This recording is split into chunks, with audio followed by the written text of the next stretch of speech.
let's tell our viewers exactly what are the charges that Siddaramaiah seems to be talking about, the counter from Nirmala Sitharaman on the budget, the interim budget that came out on the 1st of Feb. The Congress party's the charges that they have been also leveling as far as saying that Karnataka gets 13 rupees for the 100 rupee tax they have been paying, and Siddaramaiah that has been making those charges. However, the counter that is also coming in from the centre side, let's play that out, saying Nirmala Sitharaman on the floor of the House replying that don't blame the centre for your budget spending and your failures on your part. This is everything that is followed on the recommendations made by the finance minister. She, as a union minister, personally cannot do anything about it. Congress is another charge that Siddaramaiah has been also leveling, saying that there's been a loss of over 45,000 crores for the government in the last 4 years. Another counter coming in from the centre side saying that don't blame the centre for your budget spending ratio. This is coming in from the Union Finance Minister Nirmala Sitharaman. Another charge that has been made, let's talk about D.K. Shivakumar.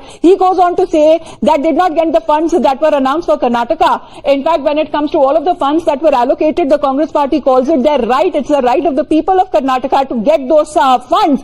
The centre's counter has been that this entire scenario is politically vitiated by vested groups. Nirmala Sitharaman speaking on that. Congress party's charge, another it is, saying that there has been a divide because the non-BJP states are not favored, the BJP ruled states are being favored, so the non-BJP ruled states have been deprived because of their financial dues. This is the statement that came in from Congress's Adhir Ranjan Chaudhary. And even when it comes to the allocation, that has been the centre's response, saying that the allocation is not as my whims and fancies. It is done in accordance, keeping in mind the Finance Commission of India as far as the allocation of funds are concerned. Of course, that's how the protest has been taking place in the national capital as well. Counter protests also taking place by the BJP in both Bengaluru and Delhi. Thanking all our reporters, they're getting us all the breaking updates. But in the